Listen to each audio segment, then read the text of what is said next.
So, what if I told you that the average worker entering the labor market today is, statistically speaking, guaranteed to face 2.5 involuntary job losses over the course of their career? Which is, yeah, that is a wild number. Right. It's more than double the rate we saw back in the 1990s. Yeah. So the modern employment contract isn't just, a little fractured. It is fundamentally broken. And honestly, that underlying instability, it really explains why over 65% of the workforce right now is actively running some sort of side hustle or secondary income stream Yeah, exactly. because nobody trusts the floor beneath them anymore, right? So everyone is just independently hedging their bets. They have to.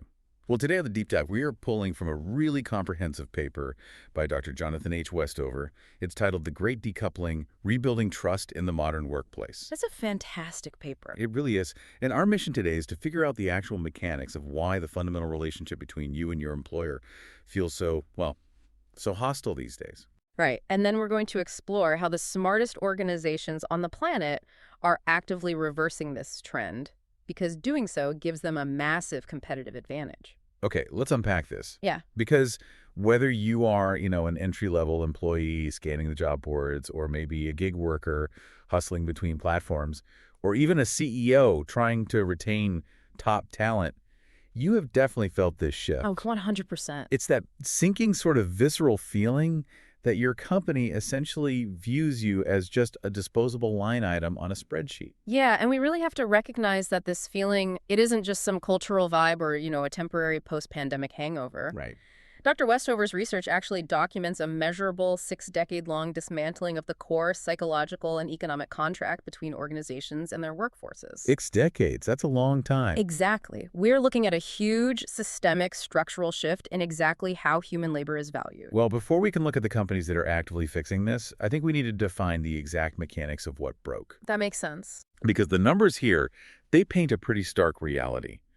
Trust in organizational leadership has plummeted to an abysmal 19%. Which is just wild. Right, and that's down from 25% just back in 2019. Yeah, and overall employer trust is, it's hovering around 67%. But when you look specifically at frontline workers... Who make up, 72% of the global workforce? Exactly, 72%. When you look at them, that trust number just collapses even further. Wow. So the paper breaks this long-term decoupling down into 3 distinct, really measurable dimensions. Okay, let's go through them. The first one is psychological decoupling. Basically, this represents the erosion of the relational psychological contract. The relational contract. Yeah, so decades ago, employment was largely based on mutual loyalty. An employee offered hard work and dedication, and the organization reciprocated. They offered job security, predictable career advancement, and, internal development. Like the gold watch at retirement kind of thing. Exactly, the gold watch era. But today, that has been completely replaced by purely transactional exchanges. Right, the new paradigm. Yeah, the paradigm is now, you give me labor for today, I give you wages for today, and literally neither of us owes the other a tomorrow. Which is brutal. And that actually brings us to the second dimension, which is economic decoupling. This one is huge. It really is. It's this massive systemic transfer of financial risk away from the corporate entity and directly onto the shoulders of the individual worker. Yeah. I think the clearest example of the mechanics behind this is the transition from defined benefit pensions over to defined contribution 401k plans. Oh, absolutely. Because under a defined benefit pension, right, a massive corporation with a huge pool of capital, they absorb the investment risk. Yeah, they took the hit if things went south. Exactly. If the stock market took a dive, the company had to figure out how to balance the books, but the retiree still received their guaranteed monthly check. But with a 401k? With a 401k, organizations structurally moved all of that market volatility, all that investment management burden, straight onto you, the individual. Wow. You went from being a protected stakeholder in a massive fund to basically an independent stock market speculator. That is such a good way to put it. Yeah. And if you add in the shift from, comprehensive employer-funded healthcare over to high-deductible health savings accounts, the pattern is just impossible to ignore. The worker absorbs the shocks. Always. And then the third dimension, structural decoupling, that sort of locks this all in place, right? Yeah, structural decoupling involves the broader regulatory and organizational environment. So, for example, union membership in the private sector dropped from roughly 30% in the 1950s down to about 10% today. Wow. A 20-point drop. Yeah, and mechanically, that completely neutralizes collective bargaining power. Combine that with the absolute explosion of contingent work. You mean like the gig economy? Exactly. Gig workers, independent contractors. You combine all that and you have a system designed from the ground up to absolutely minimize long-term corporate commitment. Okay, but let me push back on the inherent gloominess of this data for a second. Sure, go for it. Isn't having well, a boundaryless career actually kind of empowering? In what way? Like, it gives the individual agency, right? Hmm.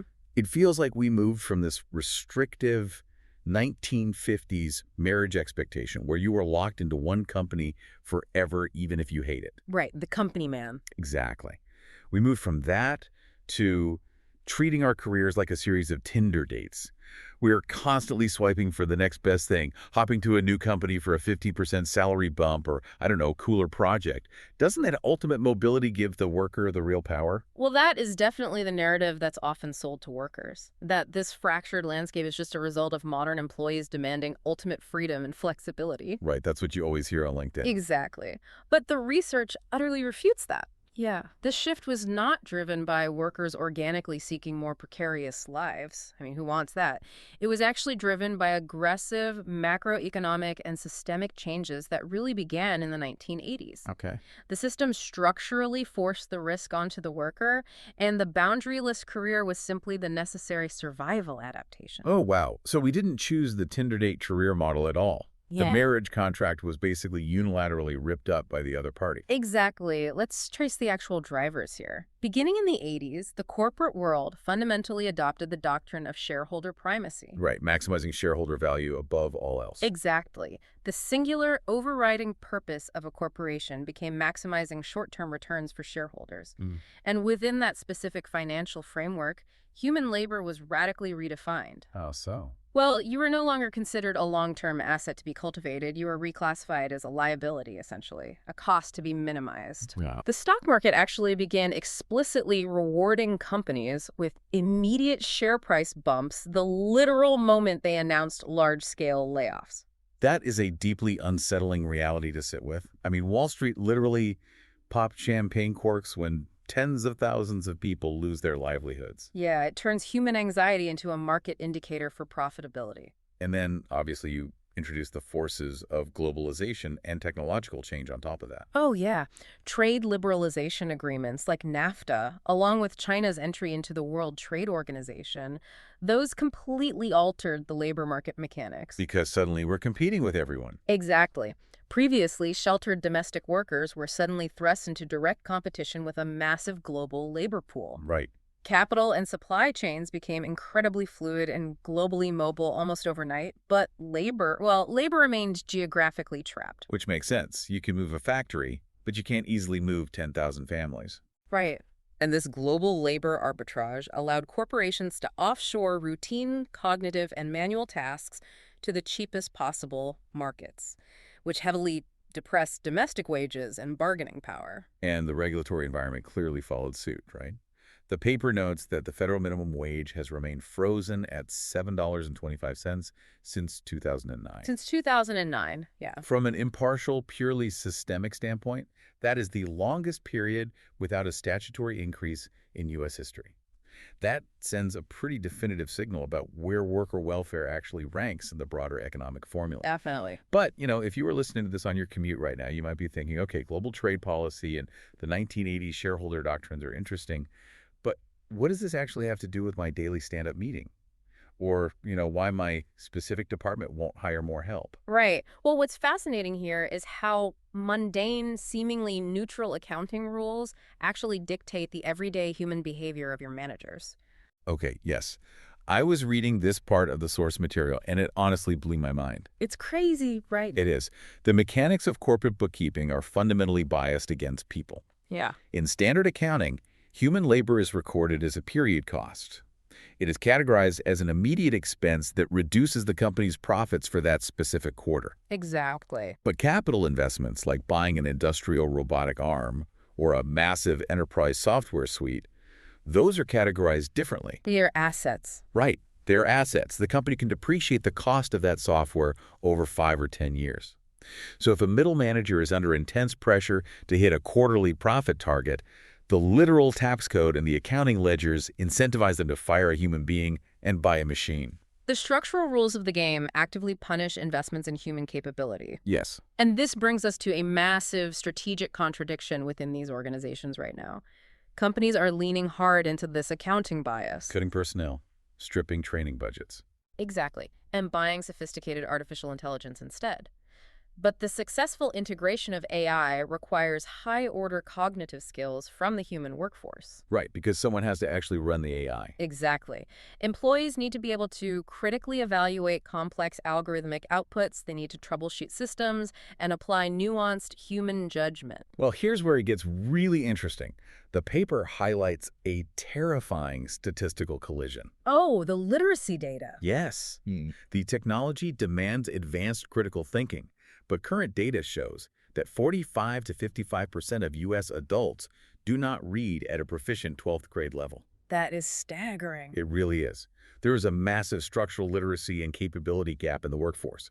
So if companies are systematically abandoning internal employee development right at the exact moment that their technological tools are becoming infinitely more complex, who's going to actually run these systems? The short answer is nobody. They are entirely sabotaging their own future capabilities. Organizations have basically convinced themselves that treating labor as a disposable commodity is highly efficient. But the research proves this efficiency is a complete illusion. It's fake efficiency. Totally. Let's look at the real-world fallout of this decoupling, starting with the organizational costs. When a company executes a mass layoff to satisfy a quarterly target, they don't just lose bodies, they destroy institutional knowledge. Right, the institutional knowledge. It's the invisible glue that holds the whole place together. Exactly. It's not just the data stored on the servers. It's the informal networks, the unwritten routines, the specific knowledge of which vendor to call when the supply chain randomly breaks down on a Tuesday. Yes. And the financial penalty for destroying that knowledge is actually staggering. When the company inevitably realizes they cut too deep and attempts to rehire, replacing a single worker costs between 50 and 200% of that person's annual salary. 200%. That is insane. You are paying for recruitment, onboarding, and literally months of lost productivity. The researcher Wayne Cascio conducted extensive longitudinal studies on this. What did he find? His data demonstrates that organizations utilizing layoffs as a primary cost-cutting strategy actually experienced negative effects on profitability in the subsequent years. So it literally doesn't even work. It backfires completely. The burning furniture analogy perfectly captures the mechanism at play here. Doing a mass layoff to boost your quarterly stock price is exactly like chopping up your living room furniture and throwing it into the fireplace to stay warm for one single night. That is a perfect way to visualize it. Right. The fire blazes beautifully, the accountants are happy for the evening, but next month the blizzard is still raging and you have absolutely nowhere to sit. The house is completely empty. And we cannot ignore what this dynamic does to the individuals trapped inside that house. Oh, absolutely. Beyond the financial precarity, over half of American workers lack the savings to cover just 3 weeks of living expenses. 3 weeks. Yeah, but beyond that, there is a severe physiological toll. The chronic anxiety of job insecurity, the persistent fear that your skills are becoming obsolete, it triggers a perpetual fight-or-flight response. Which destroys your body. It does. The paper links this prolonged stress directly to measurable physical health damage, including significantly elevated rates of cardiovascular disease. The human body is just not evolved to live in a state of perpetual threat regarding its basic survival. Not at all. And the ultimate irony here is that by violating the psychological contract to save a few dollars, organizations create an incredibly anxious, profoundly disconnected workforce. Exactly. If you know your company views you as a rental car, you don't treat the job with care. You don't wash a rental car. You don't change its oil. You drive it as hard as you can and hand back the keys. That is spot on. And because workers naturally withhold their discretionary effort in a low-trust environment, the organization is forced to turn around and spend massive amounts of capital on surveillance. Right, the monitoring software. Oh, they invest heavily in employee monitoring software, rigid management hierarchies, and intense compliance controls just to squeeze baseline productivity out of a workforce that has entirely checked out. So the cost of mistrust is astronomically high, It is massive. which perfectly transitions us to the core mission of this deep dive, the playbook for actually fixing it. Yes, let's get into the solutions. Because the research outlines an incredibly compelling alternative. Forward-thinking organizations recognize that the burning furniture strategy is a total dead end. Right. They are strategically recoupling with their workforce, and the financial returns are staggering. Let's look at how they are doing this, maybe starting with the foundation of basic physiological and financial safety. Look at the mechanics of Costco. Costco is such a great example. They operate in a retail sector that is notorious for razor-thin margins, where competitors typically pay around $12 to $13 an hour. Bare minimum. Yeah.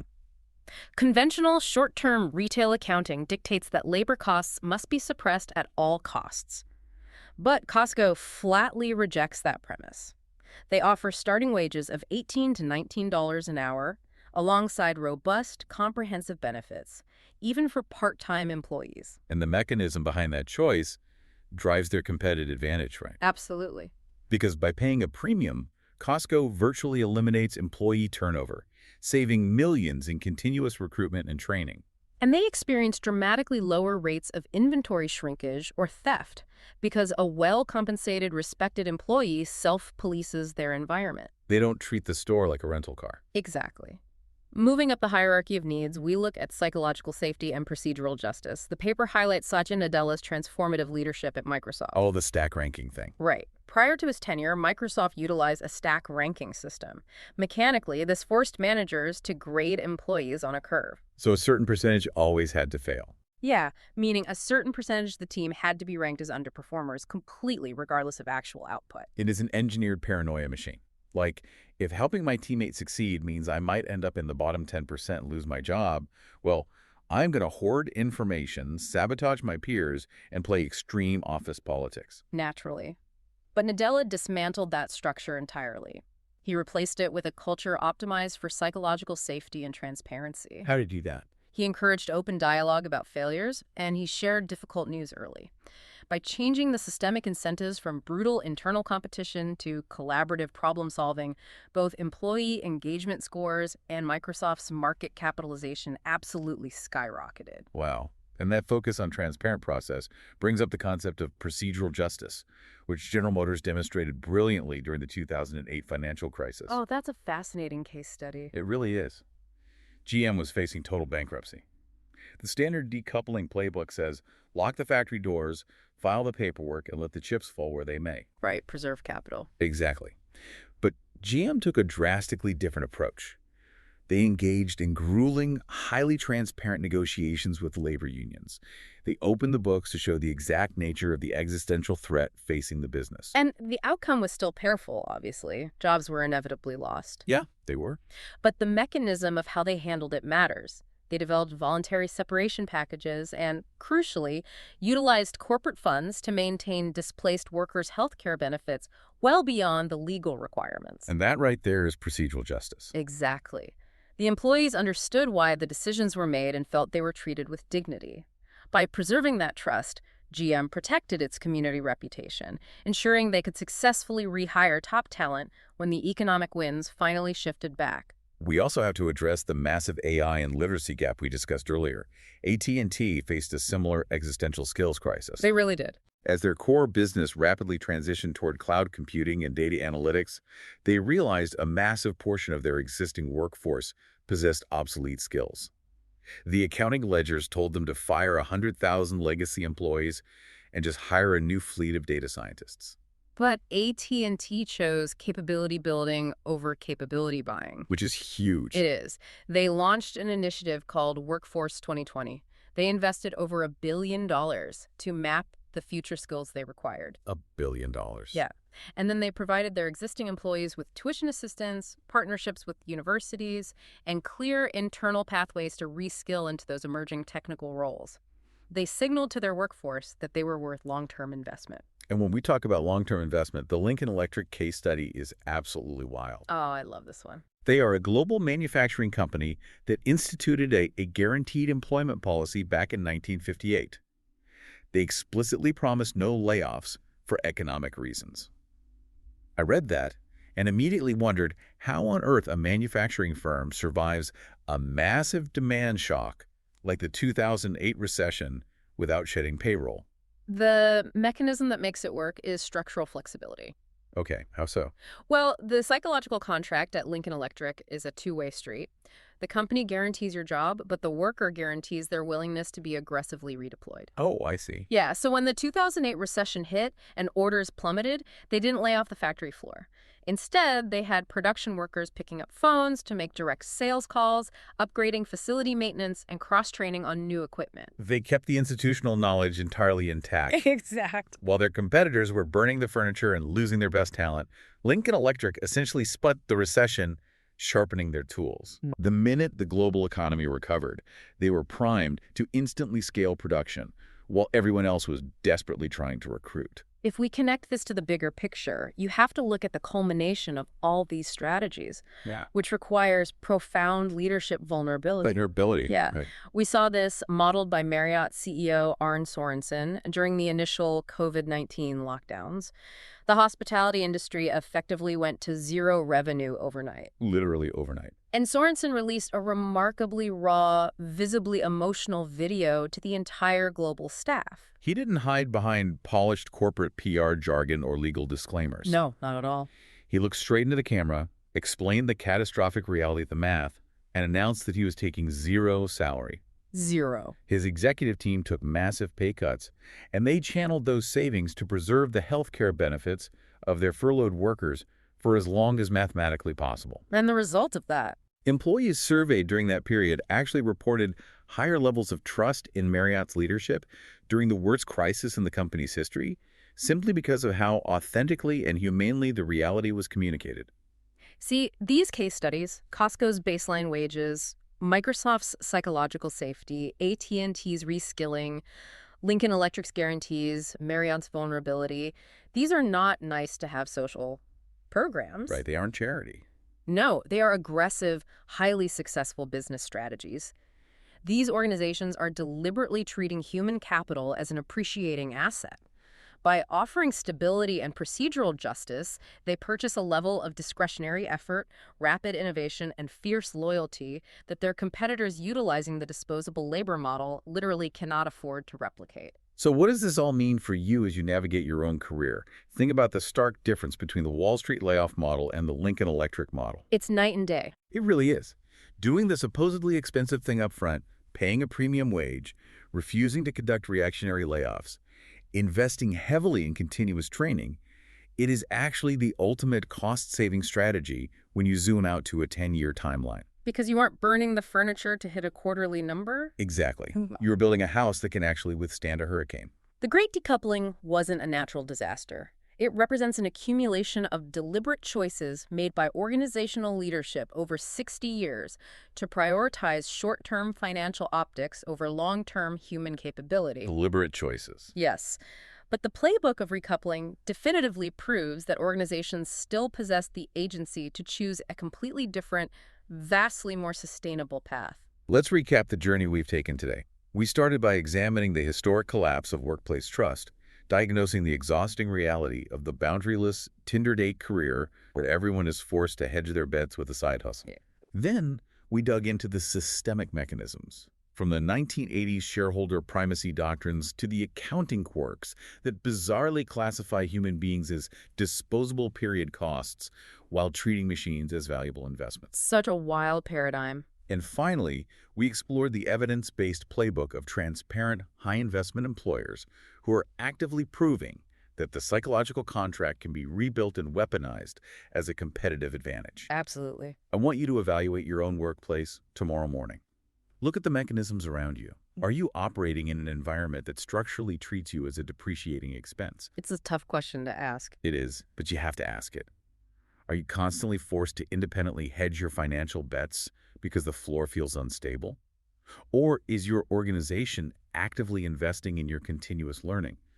Do they view your institutional knowledge as an appreciating asset? This raises an important question regarding your own leverage, actually. Oh, how so? Understanding the architecture of the Great Decoupling provides you with absolute clarity on the landscape you are navigating. Right. You must maintain your individual career agency, actively develop portable skills, and build financial resilience. But you also possess the power to seek out, apply to, and reward the employers who are actively bucking these destructive trends. Vote with your talent. Exactly. Furthermore, never underestimate the power of collective voice to advocate for these sustainable, high-trust practices within the walls of your current company. I love that. Well, I want to leave you with one final thought to mull over, something that really struck me when connecting the source material to where the world is heading. Okay. The paper repeatedly notes that AI is going to take over routine, programmable tasks, which currently puts a massive premium on complex human cognitive skills. Right. But let's fast forward 5 or 10 years. What happens when AI eventually automates those higher-level cognitive tasks and strategic planning, too? That is the million-dollar question. Right, because if the machines can eventually do all the data processing, all the market analysis, and all the logistical strategy. Well, then what's left? Exactly. The only genuine, irreplaceable competitive advantage left for any organization might be the deep, unquantifiable trust, the fierce loyalty, and the shared collaborative culture among the human beings running it. Wow. Ironically, the very human elements that the Great Decoupling has spent the last 60 years systematically destroying might be the absolute only things that can save organizations in the age of AI. Without that trust, you aren't building a company. You're just renting a fleet of cars waiting to break down.